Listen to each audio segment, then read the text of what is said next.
বাংলার একটাই দর্শন, শিক্ষা থেমে থাকবে না, পথ যতই কঠিন হোক। তাই পশ্চিমবঙ্গ সরকারের সবুজ সাথী, যেখানে একজন ছাত্র মানে শুধু রোল নম্বর নয়, তার স্বপ্ন, সাহস আর ভবিষ্যৎকে সঙ্গী করে দেয় একটা সাইকেল।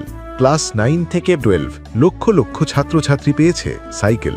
দূরত্ব এখন আর বাধা নয়, এটা শুধু যাতায়াত নয়, এটা আত্মবিশ্বাসের চাকা, মেয়েদের নিরাপত্তার শক্তি, স্বাবলম্বী হবার প্রথম ছোঁয়া। এই সরকার না থাকলে মেয়েরা আজ এতটা দূরে পৌঁছাতে পারতো না। এই সরকার আছে বলেই মেয়েরা আজকে এই এত দূর পড়াশোনা চালিয়ে এত দূর পৌঁছাতে পেরেছে এবং এখনো আমরা পড়াশোনা চালিয়ে যাচ্ছি। আমি চাই সরকার যে প্রকল্পগুলো চালু করেছে ভবিষ্যতে এই প্রকল্পগুলো আরো একটু দ্বিগুণ করা হোক, যাতে মেয়েরা আরো দ্রুতভাবে এগোতে পারে।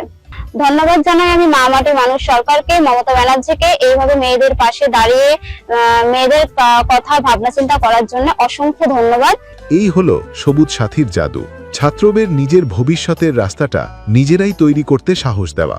আর এই গল্প বাংলার উন্নয়নের গল্প।